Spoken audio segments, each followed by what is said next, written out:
Now, the Department of Social Development's Gender-Based Violence Command Centre will remain open 24 hours a day during the festive season, a time when cases of abuse often increase. The centre offers free and confidential support to survivors, counselling, referrals to shelters, social workers and the police. We're now joined by Sandy Godlwana, the acting spokesperson, to explain how people can get help during this period. Sandy, thank you so much for the time. Appreciate it this morning, and a festive greeting to you. Just wanted to really if you could please highlight and I suppose share just how this period sees increased violence and what exactly it is that you see perhaps in the data, just to highlight the significance of why these centres need to remain open 24 hours. All right, thank you so much. Greetings to you, your team there, as well as all the viewers. Thank you for this opportunity. During this period, we see an increase. In fact, our data consistently shows us an increase in terms of the number of cases in relation to gender-based violence. This is one of the reasons that the department felt that it was important to proactively share a media statement reminding clients of the gender-based violence command center that we have as a department that is responsible for ensuring that clients victims of gender-based violence at least get assistance in the form of a comprehensive online trauma counseling service that we have as a department. We've got a dedicated team of social workers who are currently, working in that command center. As you've stated and alluded to the fact that this center is open 24/7, 365 days of the week, and 24 hours. We are open to assist all clients who have any issues pertaining to gender-based violence. In fact, this is one of the reasons that in November, following the announcement of the classification by the Disaster Management Committee of, gender-based violence being classified as a national disaster, we sent and issued a statement, on behalf of the Minister, Umama Usisi Sitolashe, clearly stating that we fully support this classification because we can see that the numbers, the cases are increasing. Also, guided by the stats that we receive from calls that we get from clients with issues, facing violence and a number of other issues in line with gender-based violence within our call center, because we do have a case management and record those cases. Yeah. We can see that there is indeed an increase, and it's all over the country.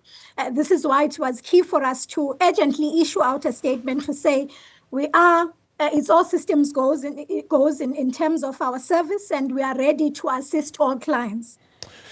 Look, the importance of this cannot be stated sufficiently, and I don't think we can speak about it enough here. And the question mark would be whether South Africans believe that this works and truly works for them. Perhaps if you can continue to share some evidence to demonstrate the effectiveness of these centres, whether it be in saving lives, protecting survivors, holding perpetrators accountable, being a key part of all of this too.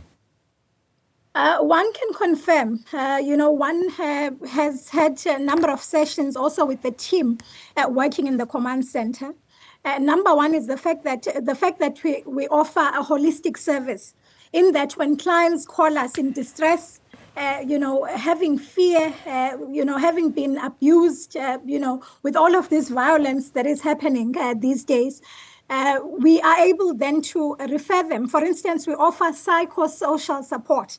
That's number one, which is very important. Number two is the fact that we're able then to redirect them or refer them to the relevant institutions. For instance, one would refer them to law enforcement. Two, if they are in need of medical assistance, we would assist in that regard. So one can see that this is really a caring government, ensuring that our clients who actually go through the worst in terms of GBV are assisted. And it's like a one-stop shop in terms of that comprehensive assistance that we provide. But also, we advise accordingly, even in terms of facilitating for protection, the writing and the processing of protection orders. Because in this command center, we work closely with other key stakeholders. You would be aware that there are Tutuzela care centers that assist also in terms of the processing. Those are led by the National Prosecuting Authority. We work closely with them, but we also work very closely with the police so that we also have within police stations facilities that are going to cater for clients who have actually gone through this abuse and GBV. So we have started, of course, for now, it's still a pilot. It's work in progress in terms of ensuring that these facilities are in all police stations so that when you go to a police station, you don't find yourself standing with a number of other clients with other issues. You are at least kept aside in a separate room where you are given, close attention, monitored, assisted in terms of counselling. And this is exactly what we are trying to do. Over and above the work that is done by the command center is the fact that it's been confirmed that we have 136 shelters that are able then to assist those people who would be going through that violence and GBV and whatever heartache that they would be going through, who are there as the team to provide that counseling and support, to assist them mentally, emotionally, and otherwise, so that at least they are able then, after some time, having been assisted and followed the processes in terms of going to the police, getting medical attention, at least they go back to the community being confident and able to face, society. So we are happy about the intervention by government in that regard, because it goes a long way in terms of assisting people. And we can see that these cases increase mainly during the festive season, and it's due to the legal or illegal substances and alcohol. And this is the key driver in terms of the reasons why we have GBV in the first place. Thank you. Sandy, let me get into whether it's adequately resourced then, because this is a lot of work that needs to be unfolding in this time. One, I know you just spoke about police presence, but that's capacitating police stations. What about security at these GBV centers, for example? Would there be a need to have some sort of security there, because this is another place where somebody might feel intimidated by someone else, etc.? And then perhaps even the biggest challenges you face in responding to gender-based violence in a time like we have right now.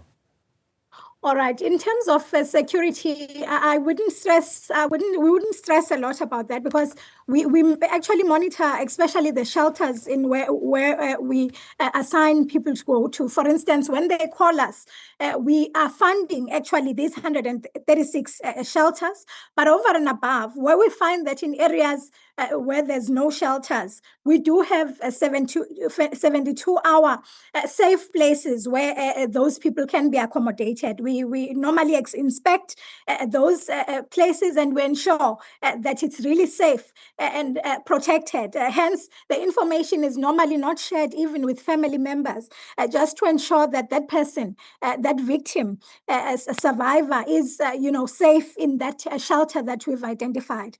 What is also key and what we are happy about, and what I would want to highlight, is the fact that to further enhance our services in Johannesburg, we have now we are working closely with a non-governmental organization in Johannesburg to also assist in terms of providing Uber services or transport as and when we get and receive calls from our clients. We are able then to provide transport as well, because in most cases you find that they do not have money for transport to either go to the police station or to clinics or hospitals, and therefore this is why it's key that we are providing this support.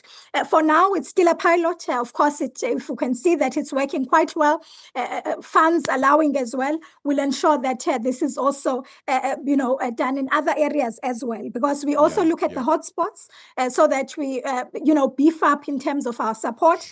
But in terms of the command center, it's an online command center. We do have a fully fledged team that is able then to promptly promptly respond to our clients. We haven't had any issues in the past, even now, especially when they know that this has been prioritized by government as a whole. As I stated earlier, that GBV is now classified as a national disaster. And therefore, this also means that, in future, we'll also get more, support even from other government departments in terms of the work that we do. There'll be coordination. Yeah. There'll also be monitoring Okay. and evaluation of the programs that we are doing. And I'm sure a long-term strategy in how we deal with this. But obviously, what we are doing is in line with the National Strategic Plan on GBV. Yes, and yes. we are Sandy. assisting in line with that strategic plan. Yeah. Sandy, I really want to appreciate your time. Thank you so much. I think it's the reassurance to a lot of people that these centers are indeed still remaining open, and that at the very least there's still that attempt to ensure that people have the right support and right social and security structures in this regard. Really appreciate it. Sandy Godlwana, the Social Development Acting Spokesperson.